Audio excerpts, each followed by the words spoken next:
Okay. What did he say?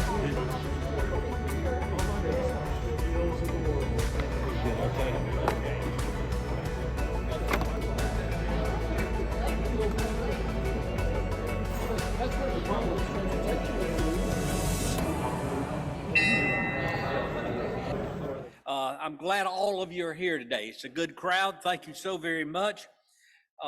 It's a great day to be a Kiwanian. Kids need Kiwanis, and we need you. Let's start by doing our defining statement. Kiwanis is a global organization of volunteers dedicated to improving the world, one child and one community at a time. Clay, what's the song for today? 'Tis in the book. The storms have passed yesterday. The sky is mostly open. Beautiful white clouds. Look up instead of down so much. All the news I'm hearing is down, down, down. So I want to celebrate America. So on page 15, America the Beautiful. And we'll start with this pitch. Oh, oh, beautiful for spacious skies, for amber waves of grain, for purple mountains' majesty above the fruited plain. America, America, God shed his grace on thee, and crown thy good with brotherhood from sea to shining sea. That's great. Thank you so much. Now let me call on Kiwanian Ty Hartwell for our invocation. Let us pray. Father, we come before you today in humility and faith. We thank you for all you have given us and the many blessings in our lives. We ask for your guidance and strength. Show us the way and fill us with courage and wisdom. Help us to remember your love and grace and to be faithful in our service to you. Give us the patience and understanding to face life's challenges with grace. We also pray for all those innocent people in the war-torn areas around the world. Pray for the sick and starving. Pray for all the children and families who are caught in the middle. We pray that their pain and suffering will be eased. Finally, thank you, Lord, for the food before us. Bless those who prepared it and those who are sharing it with us. May it nourish our bodies and bring us together in gratitude and love. Amen. Thank you, Ty. That was great. We appreciate it. Let me talk just a minute about our catering process, and we're down to the finals, and I'm going to call on Charlie Sawyer to talk a little bit more about it. I'd like to thank everybody for filling out index cards for the past 10 weeks. We have had 5 catering firms, 2 weeks each. Next week, which is at White Memorial Methodist Church on the 19th, we'll have an announcement for you of the decisions that we've made. Every single comment on every index card was read and shared by the committee. And we are pleased to have Joni Collier back to serve us today. But next week, we'll announce what the committee has decided on our catering plan moving forward. And thank you very much. Thank you, Charlie, for what you have done on that committee. We appreciate you and the committee's work. That's been yeoman's work. Before I became president of the club, someone told me, says, you'll have a good year because you won't have to worry about 2 things. One is hiring a caterer and the other is raising dues. But damn, I've had both of them to happen within 2 months of each other. And I'm still alive, but I'm getting a little weary. But we will be through with this process of the caterer just real soon and full steam ahead after that. Let me make a few announcements in terms of membership welfare. The funeral for Sharon Donnell, the wife of David Donnell, will be held tomorrow at 1 p.m. at Ridge Road Baptist Church. And as many Kiwanians that can attend that and speak to David, it'll really be appreciated. Do we have any other membership welfare items? Anybody that we know that's sick or any problems? Okay. Birthdays, the 12th, Van Webb, the 14th, Roger Hornberry, 16th, Winston Page, the 17th, Paul Schroeder. Happy birthday to those Kiwanians. Let's give them a round of applause. Let me call on Andy Wood to make an announcement about the golf tournament that's coming up on May 2nd. Yep. So as we've been talking about week over week over week, yes, the golf tournament's coming up in a couple of weeks. Thank you for everybody that's already reached out as far as registration is concerned. So currently I've got 3 volunteers. I'd love to have about 3 more. So if anybody is interested in just spending a nice, beautiful day, it's always sunny. I'm going to tell you that. So come on out. Beautiful weather every year. Cricket promises it'll be beautiful. So 3 more people, that'd be wonderful. And also too, just on that registration form, it's got my address on there. If you aren't going to be here the next 2 weeks, but you're going to be at the tournament and you need to mail it in, that's fine. But I would say if you can, please just bring your registration and your checks to the meetings. I'll be at the next 2 meetings, just with the USPS being somewhat reliable. I don't want anything to get lost in the mail or float around in the mail for another 3 weeks and get in here late. So if you can bring it, please bring it. Other than that, that's it. If you have any questions, feel free. There was an email sent out yesterday or the day before, specifically on the golf tournament. It's got my contact information on there. If you have any questions or comments or anything, send me a text or an email, and we appreciate everything that you guys are doing. Thank you. Andy, thank you for heading up that committee. This is one of our major fundraisers of the year, the golf tournament. We hope all of you will take part in it, or at least form a team or send someone from your company. It will be a plus to us. Incidentally, next week we are meeting at White Memorial, but it's Presbyterian Church, White Memorial Presbyterian, next week. That is a 1 week off from here, and the reason we're doing that is this church is having a function in here at that time, and we have to give them priority. So we're going to White Memorial. So don't show up here next week. Show up at White Memorial. It's just a few blocks away. Jason Tyson, I will ask you to come forward and talk about the pancake breakfast that's coming up. Yes, real quick. We've been kind of just talking preliminarily about that. It is coming up, as you guys know. The summer happens quickly, so we'll be, looking at the forming of committees and planning for that. I just kind of want to put that bug in your ear. If you are interested in being on a committee, there's a lot of them. There's a ticketing committee, the planning committee, the kitchen committee, setup committee. There's all kinds of different committees. So, yeah, it's going to take a group effort. It's our biggest fundraiser, and it'll be here before you know it. I know it's only, April, but we start planning it pretty early. So thank you. Thank you, Jason. We appreciate what you're doing, and please see Jason to volunteer and be part of that pancake breakfast because it's important to us. We have a board meeting coming up Wednesday of this week. We moved it to Wednesday because of some conflicts.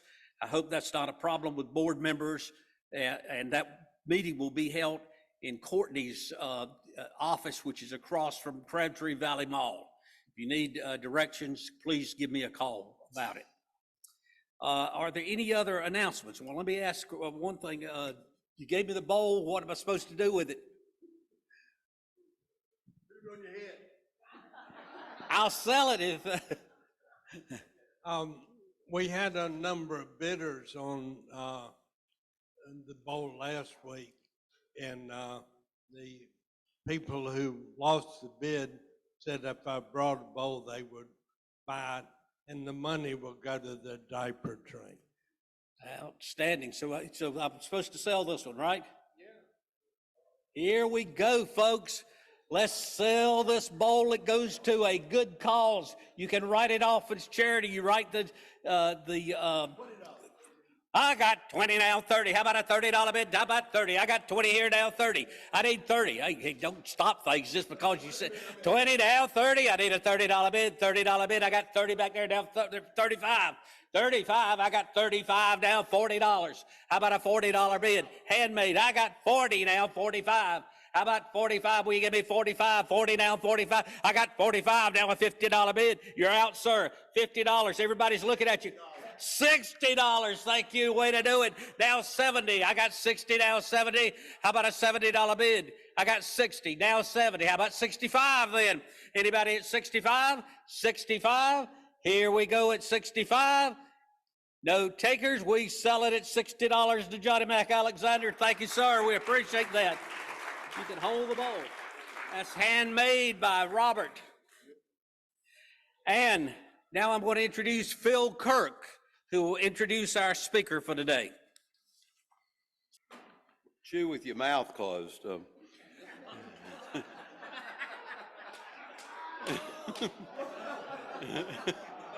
I looked into that one. Buck, you've already admitted you're not much of a president, and we concur. But you're a great auctioneer, and you're raising money for us. You wouldn't have had to raise the dues if you would have started auctioneering. We'll consider it.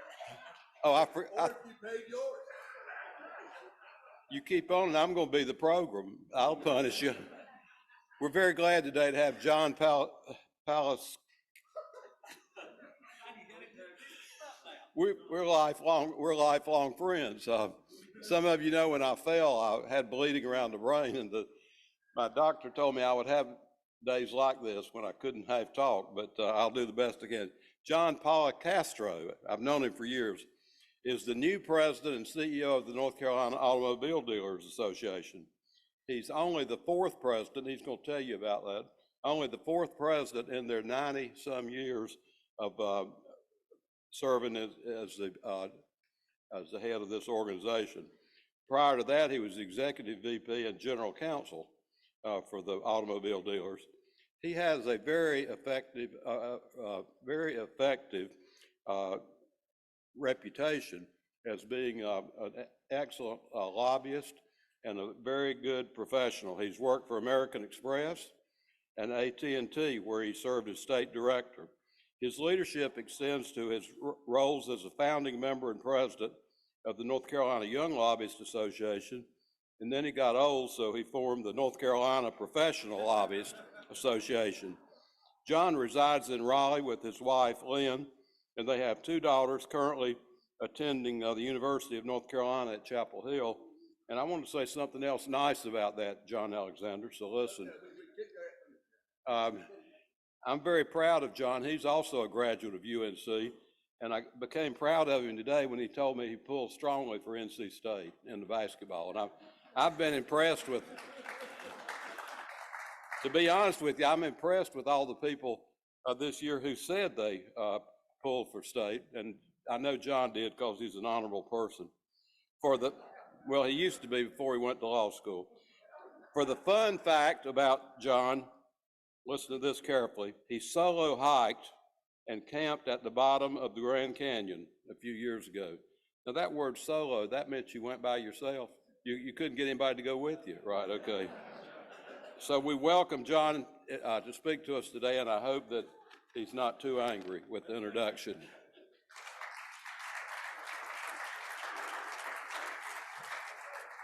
Thank you, Phil. I really appreciate that, and thank you all for having me today. I'm really honored to be here, seeing a lot of familiar faces, including Johnny Mac. And now I know why he was asking me for $60 when he walked in. So now Johnny Mac is I would say former, but I consider you still a member of our association as one of our heavy-duty truck dealer members. When Phil asked me to speak, I indicated, I'd speak a little bit about the background of NCADA here in Raleigh and throughout the state, and then get into some details of how the car industry is doing right now, the automotive industry, and then get a little bit into EVs. I've already got a few questions about electric vehicles and where things are headed with those. So let me move on here. So a brief history of NCADA. We were formed in 1935. April of 1935, 89 years old, so we're approaching our 90th anniversary, as Phil said. Back then when it was formed, tax issues were the big thing. In fact, we had one of our charter members write years later that the reason for formation was the tax-ridden and depressed, afraid of every legislature, target of taxing levying authorities, a few dealers having been selected by their fellow dealers back home gathered in Raleigh to form a dealers association. We were very blessed to have as our first CEO, Executive Secretary Bessie Ballantyne, who I know some folks in this room may remember. She served the association proudly through 1970, when a couple other gentlemen you probably know as well, Wade Isaacs, took over in 1971, and Robert Glasser here in Raleigh, who just retired this past December and was a mentor to me, has served the association well. So again, as Phil said, uniquely, we are approaching our 90th anniversary, and we are just on our 4th CEO, so I'm very, very proud of that. When the association was first formed, they were able to gather about 181 dealers throughout the state as part of the initial formation. We're now about close to 600 as we move into the new year. The car business is still a very family business. You see a lot of big dealerships, a lot of big groups out there, but there's still quite a big operation with family-run businesses, and I'll get that in a second. One of the things we're really proud of is our current chair, Alicia Kellum, who is from Jacksonville, is our first father-daughter combination of chairs of our association. Her father, Don Williamson, was chair 30 years ago. Exactly, so we're very proud of that, and she's doing a great job this year for us. We're also very proud of our charitable foundation, which Johnny Mack, you'll see you in one of those photos there, was instrumental in one of our big programs, Flight of Honor, several years ago. Can't believe how long ago it's been. John, it's been about 12 to 13 years now. But we're involved in the Teacher of the Year program, Drive for Troops, and currently for the past 9 years, we've been very much involved in a Hometown Heroes program, honoring first responders throughout our state. So we're very, very proud of that. Where we are today with North Carolina dealerships, we're about 578, we say close to 600 traditional car dealerships throughout the state, a few more heavy-duty truck dealerships. Our total sales are, last year, this is 2023 numbers, $35.4 billion. We're close to 20% of all retail sales in North Carolina go through a new car dealership in North Carolina.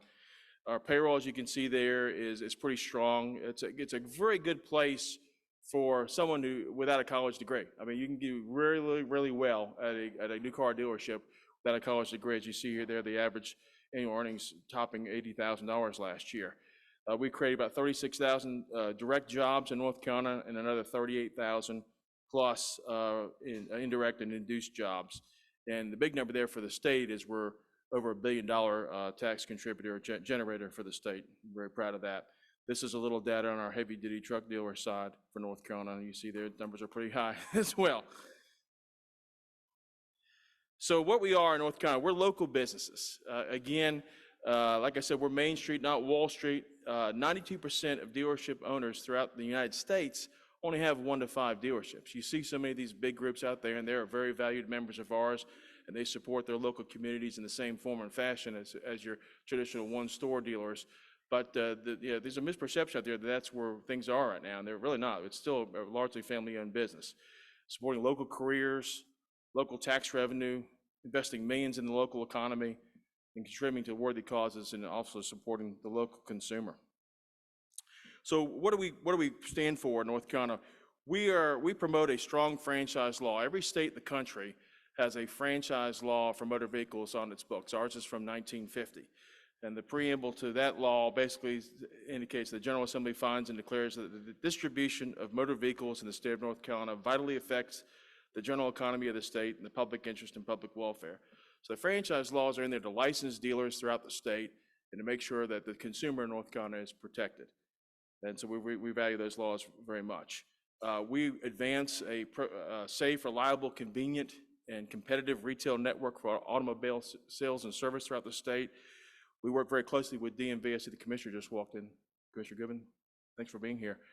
to modernize. We're working very closely with them trying to modernize the retail sales process, moving more and more away from the paper and all those documents that you have to sign at the point of sale. I think it's up to about 35 different pages now you need to sign in a North Carolina car deal transaction, and we're very similar to other states in that respect, but moving more and more of that to an electronic digital process, which the Commissioner is very strongly in favor of as well. We also believe in a reasonable and balanced taxation of cars and trucks, and ensuring that customers who buy a car pay their fair share. And what I mean by that is we have a system in North Carolina for transportation funding where the sales tax on an automobile, as you probably know, is really called a highway use tax, and it's 3% of the retail value of the vehicle. And that money goes right to the roads. And there's always a push throughout the years to bump that up. And, 1% increase is pretty strong. It's a 33% increase, 1% increase in the rate. So it's pretty strong. And other forms of funding into our roads are the gas tax, as well as now sales tax on automobile sales and service, automobile service and parts goes into the roads. A portion of that goes into the roads as well. So you've got those who buy a car in a given year are contributing to the roads. Those who buy gas are contributing to the roads. Those who buy parts to make sure their car lasts longer are contributing to the roads. And now we have surcharges in our registration fees on electric vehicles that don't pay gas tax that also contribute. So we think it's a fair balance across the spectrum of the automobile, life of an automobile for a consumer. Some of the issues impacting our local dealers and consumers: vehicle affordability.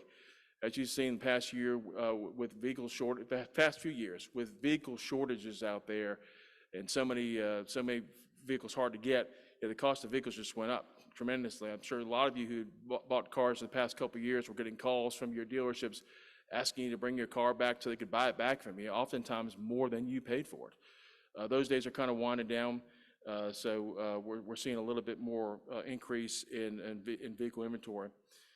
Impact of interest rates is not only affecting the consumer, but also affects the dealers. One thing a lot of people don't realize is when you see vehicles on a car dealer's lot, those are not consigned to the dealer by the manufacturer. The dealer has paid for every single one of those vehicles when they left the factory. And so there's a revolving credit line that a dealer has called a floor plan that they pay that can be astronomical in size, and it's really impacting their world as well in terms of these interest rates. So we're very concerned about that as well. Inflation, recession concerns that are affecting every business are certainly permeating through our world as well. As I said, inventory surges of the past few years are starting to clear up. Cox Automotive, which is a industry researcher, believes that we'll get to pre-pandemic levels or back to pre-pandemic levels this year, which is good for everyone. Increased federal regulations. We're seeing so much, and I'll get to a little bit of this in a second here. We're seeing so much in the world from the FTC that are really kind of clobbering the sales process. A new rule was just issued at the end of last year called a very derisive name, Combating Auto Retail Scams. We call it the vehicle shopping rule, because what it's going to impact is the consumer's vehicle shopping process with new forms and new disclosures and new kinds of a whole load of things that are going to make the car buying process very, very difficult. It's actually litigation pending that's challenging that rule right now. But we're seeing more and more of that involvement into our world that's kind of driving up the cost as well. We see efforts by our incumbent manufacturers who we're franchised with to kind of control the dealership process, to get in their world. Your local dealer, knows how to service you, knows how to take care of you and your family. And more we're seeing manufacturers like Ford, for example, trying to have an online ordering process where you'd order directly from Ford and put the dealer just in kind of a agency model where you're just a place to pick up the vehicle. And that kind of hurts that transaction, hurts the negotiations that a dealer can have with their local consumer. So we're seeing more and more of that push, but we're fighting back against those efforts.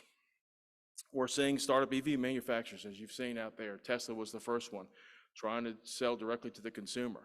And with most folks, we have studies out there that show that people want to go to dealerships and have the traditional test drive process and the traditional helping with the financing and all the different things that dealerships can do for the consumers. We recently saw VinFast, which has come to North Carolina from Vietnam, has chosen to go with a dealership model because they've realized that the only key to their success, it's very hard to start up an automobile manufacturer, very hard. And they know the key to their success is having a distribution model out there and like the dealership franchise system. So they've pushed that. Also, a company called Fisker is also a startup that's also recently announced, in fact, this January, announced going with a dealership model. So we're excited about that as well. EPA emissions rules, I'll get to this in a little bit when talking about EVs. But the EPA recently announced the final greenhouse gas emissions rule a few weeks ago that was a little bit toned down from what was earlier proposed, but we still feel, in the National Auto Dealers Association, who's working federally on this issue, feels that this is too far too fast. We think the consumer should drive the whole transition to EVs, and I'll get to that in a little bit when I talk more about EVs. But that's a big issue that's really kind of getting in the way of the consumer choice. So let me move on to electric vehicles. So what about electric vehicles? Well, there's a lot of good news out there. You can get an EV at any dealership pretty much throughout this whole state.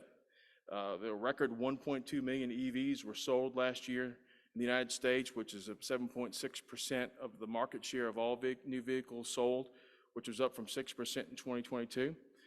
There's new models coming out every day, practically. 37 this year, about similar amount in 2025 is expected. As you may have seen in the press, Governor Cooper announced a few weeks ago that his initial goal of 80,000 zero-emission vehicles on the roads in North Carolina for 2025 had been achieved 2 years earlier. Also, as I mentioned, Cox Automotive predicts that the EV market share will reach 10% in 2024, which is pretty strong. This is a chart that basically shows the market share by individual brands. You see there BMW, VW, the vehicles that they're making and selling are rising year over year. Obviously, that little box there shows you some of the startup manufacturers that just make EVs. So their production share is going to obviously be 100% because that's all they make. But there's some not so good news too about EVs, and that's kind of the world we're at now. We're seeing the demand kind of slow a little bit, and prices have come down, but the prices is still high. EV market share for this first quarter in 2024 has dropped below last year's number. The average price for an EV in February was $52,314, which is still more 20% higher than non-luxury ICE vehicles and about 10% more than the average luxury vehicle. So it's still pretty high, and that's keeping consumers out of the marketplace.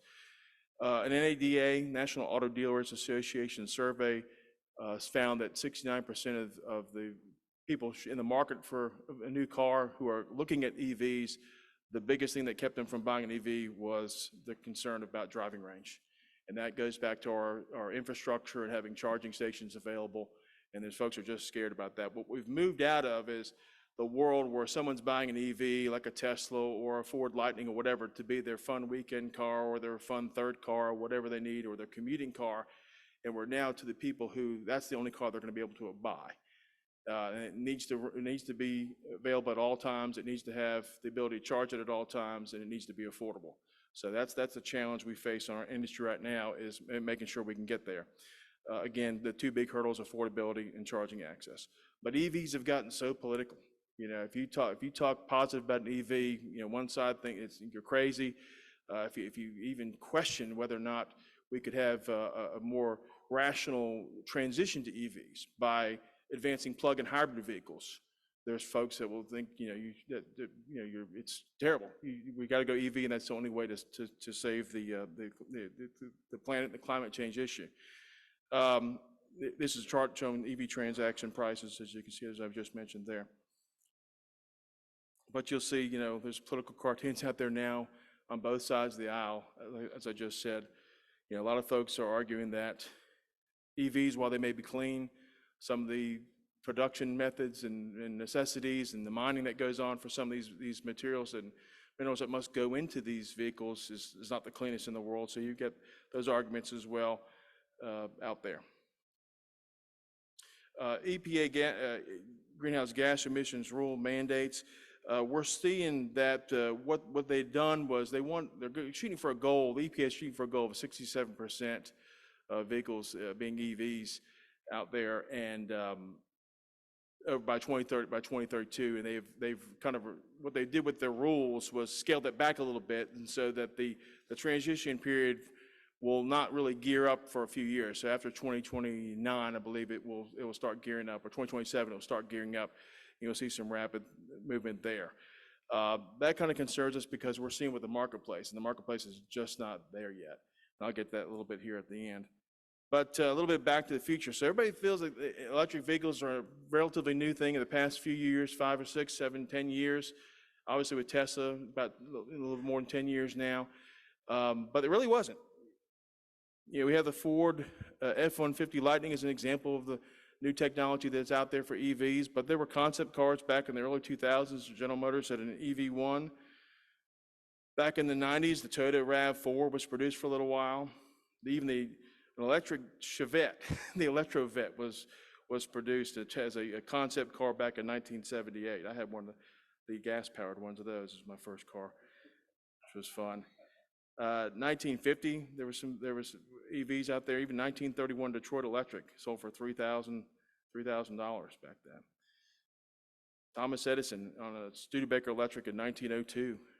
1895, the Sturgis's Morrison electric carriage was developed.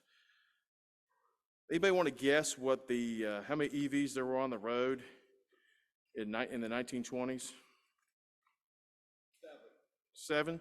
Or let's say what the percentage of EVs on America's roads in the early 1900s? 7%? Well, it's a little high. It's still my thunder. 38%. 40% of the cars in the early 1900s were steam, 22 were gasoline, and 38% were electric. Some folks, some analysts, and some historians and researchers will say that if our electrical grid had been sufficient early enough, we may have transitioned to EVs a long time ago, but it just wasn't. Cars were popular because there was no need to hand crank these cars back then. So they were sold to women and things like that, where they were marketed like that because no need to hand crank the vehicle. It was a lot easier to do. Here, there's a charging station for a Gremlin back in 1973, in fact, right? But even farther back than that, here's an electric auto at a recharging station in 1919. So these aren't new. These aren't new concepts. And you know, the part of the advocacy for these vehicles is obviously the rising cost of gasoline and the fuel savings it has. But that's not just marketing now. It was marketing back in 1917 with the Detroit Electric vehicle. There's actually a Detroit Electric company now that's still trying to make some vehicles in this area. So at NCADA and throughout the country, franchise, new car and truck dealers, we're all in on EVs. We are taking steps to advance this transition. We've promoted and will continue to promote the transition to EVs with billions of dollars invested throughout the country in infrastructure and training for our employees and facilities improvement. There's a lot of charging stations that need to be built at dealerships as well. We feel that dealers are obviously essential in the EV world. The customer has to be educated in this new world and to the value and the good prospects for EVs going forward. But we do support sound public policy that's consumer focused, with the consumer driving this. You know, we've got now EPA rules that are going to advance a transition to EVs that we just don't think is practical and is really in a realistic world right now, as far as the percentages go. But you know, we think we'll probably get there. It's just that we need to expand on things like plug-in hybrid vehicles, which will dramatically improve this whole resistance to EVs going forward. So we're trying to advance that as well. But again, like I said, these new EPA emissions rules we see are just going too far, too fast for the marketplace. So that is pretty much the extent of my presentation with regard to where we are in our marketplace. I'll be happy to answer any questions that anyone has. Yes, sir.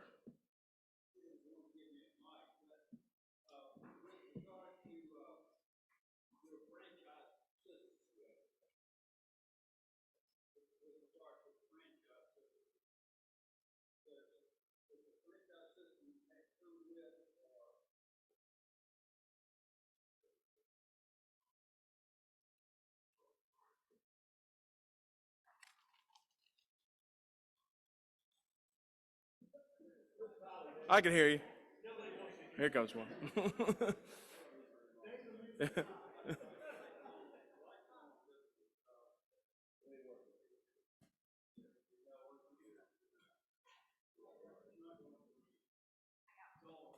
All electric. Right, now, There we go. as a result of having a franchise, does that mean the consumer has the benefit of some kind of financial responsibility of the dealer? Is the dealer bonded? What are the, and I understand it controls the total number of dealers in some respects, but I suppose there are benefits on the other side or justifications for it, and I wanted you to talk about that a little bit. Yes, sir. Thank you. So like I said, every state in the country has a franchise law that basically governs that relationship, because what the state saw in the early days was that this relationship between the local dealer and the multinational manufacturer was unequal. And it was unequal to the detriment of both the local business in the state, like a dealership, but also the local consumer. Yeah, if without these laws, a manufacturer could require a dealer to invest millions of dollars in their facility, and then the next year say, well, we're getting rid of you, and we're sorry about that. And what that does is, we say that the best competition, the best thing for a consumer is having two Chevy dealers in one town or two Ford dealers in one town that are competing against each other. And so what the franchise system does is allows dealers to have, to be competitive, to be viable without under the threat of the constant threat of being terminated for minor reasons and things like that, which would be detrimental to the consumer. So to the extent we think that, to your question, I believe I'm answering your question, to this extent, we think the franchise law really protects the consumer. Yeah, so I had a question for you. We've owned an EV for 4 years. Love it. Have a they're fun cars. Yeah, but there are a couple of issues I see. One is infrastructure, especially for women, right? I mean, most of the places you go to charge if you're traveling are in like the parking lot of a Walmart. Just think about charging at 9 or 10 o'clock at night. I wouldn't think a lot of men don't want to do that. So I would imagine that would be a problem for women as well. But have dealerships or just other market players thought about doing some of the things like, for instance, Buc-ee's is doing, where they're providing, along with the pumps for gasoline powered vehicles, also the charging stations for EVs. I would think that, that would be possibly, if it's not prohibitive, a great deal for a dealership. Yes, thank you very much for your question. Yeah, a lot of dealerships, are investing millions and millions of dollars in putting in charging stations for both their usage and the repair of these vehicles, but also for their customers' use as well. A lot of manufacturers, for example, on the other side of this, some of the manufacturers like Ford, for example, not to harp on Ford again, we think are putting unreasonable requirements on their dealers to have a slew of charging stations. We think it's going to be good to have charging stations at a dealership, but if someone's got a choice between going to Target or Buc-ee's or whatever, or Panera Bread or whatever, to get their car charged, as opposed to sitting in a dealership's waiting room when they're not buying a car, that's the case as well. So we want to have a reasonable number of chargers. But yes, there's a lot of investment going on. What we're seeing too, Mr. Gruber may be able to speak to this from a utility standpoint, but it's getting hard to get these things built. There's a big lag time, big wait time, and a lot of these fast chargers, the superchargers, use a lot of power. I mean, a lot of power. And so there's some issues there as well. But obviously infrastructure is the biggest thing. There's a national program, the NEVI program that's out there now. It's gotten some flack the past couple of weeks. I think they came out and said there were 4 states in the country where they had built chargers under this federal program. I think a total of 7 chargers have been built to date. But North Carolina is really at the starting point now of getting their program out there and getting bids and proposals on how to use that federal money to build public chargers around the state. So once that infrastructure gets there, we're thinking it'll be good. I like a buddy L over there. I've owned a Tesla now for a year. Got almost 20,000 miles on it. I've got the low range, and the Tesla charging system throughout the country. You can get a charger every 150 miles. Right. everybody else, you can't get a charger. Right. Tesla is the only manufacturer with a charging system that you can run an EV on. I've looked, almost bought a Volvo, but couldn't find out where you can charge up a Volvo. Right. But Tesla's all over the place. And Buc-ee's is great, and it's only Tesla. You can't charge a Volvo at Buc-ee's. But the one thing you didn't mention on the about EVs, which I found to be the selling point to me that overcame my adverse reaction to Elon Musk. It took me a year to figure out I was going to give him any money, is the technology of the EV. You can get to 0 to 40, 0 to 60 and nothing. Yeah, it's amazing. You can, I have to put it on autopilot to keep me under 90. That's right. That's right. And you can't hear it. We had I'll speak to you. I can't say anything good about Tesla because, there's the ones who fought us on the franchise system. But with that said. How did Tesla be able to not have a delership? That's Well, crazy. Well, there's various reasons in various states what happened. I don't want to get into that, but there was licensure issues at the very beginning about 10 years ago, which we didn't agree with. But nevertheless, they're out there now. With the Tesla charging station, as you mentioned, it's funny you would mention that because just last year, several manufacturers, Ford and a few others, actually more than a few, made a deal with Tesla to be able to use their charging system, which will help with your question as well. We'll get more out there as well. And so it'll be an adapter and that kind of thing, because I think the Tesla has a proprietary type hookup, but there's adapters out there that you can use. So we're seeing more and more of that. I've got But those. yeah, the 0 to whatever is, we had a Volkswagen, we wrapped a Volkswagen, that picture you saw on my slide right there. That was actually our office car for about a couple of years. We leased a Volkswagen from one of our dealers and wrapped it, promoting the all in on EVs campaign. And that car was zippy. It was fun. Yeah, we really enjoyed it. Now, where we ran into problems with, we around town, taking it home, everybody took turns taking it home, great, no problem, is our long trips, and finding a charging station. That was the thing. I went to Omaha for the baseball. Yeah. Every hour and a half, I charged it up. Tesla has a system. Tesla works. The other guys, I don't know. Well, they're catching up. The incumbent manufacturers, I'd say they would admit they were a little late to the game. I think they would clearly admit that Tesla drove them to get into the game. And we feel pretty confident they're going to overtake Tesla in the years to come, both in terms of charging networks and in terms of just the amount of product they can offer. Certainly the service they can offer by their franchise dealer networks is going to be pretty strong too, and cannot be. Yes, sir. Some years ago, there was discussions going on, and Tesla was able to get 6 dealerships in North Carolina. Now, have other manufacturers come forward and saying, we want the same deal, we don't want to go through the Chevrolet and the Ford dealers?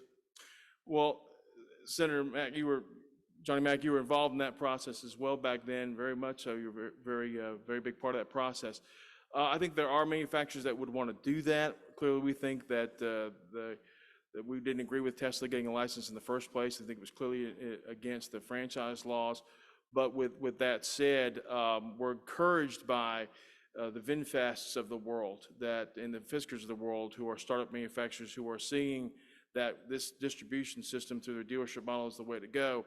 I'm hoping, and I would think, that the other manufacturers that are out there who are still trying to advance a direct sales model are going to see that this is the best way for them to succeed. You see a lot of these companies out there reporting, kind of not so good numbers on quarterly earnings and things like that. That would lead me to believe that that's where they should go as well. But no, that's the law right now is fairly strong in that area. One more. In time gone by, it seemed to me, I used to hear a lot of complaints about auto dealers, and it seemed to me that most of the problems were not with the franchise dealers that you represent, but with the independent dealers. Is that still the case? In terms of what? Complaints? Complaints? Well, I don't want to disparage our good friends in the independent dealership world, but we pride ourselves that our dealers treat their customers well, and when they run into complaints with their customers, that they address those quickly. So I really can't speak to the independent dealers, but on what they do, but I know they try to work hard for the consumer as well. Thank you. Thank you. Appreciate it. I got a book here I want you to sign. We Okay. give a book to the Oh, awesome. library for Okay. children each week. If you'll sign it as a guest, Oh, thank you. we appreciate it. Well, thank you all for being here today. If there's nothing else to come before the group, we are adjourned.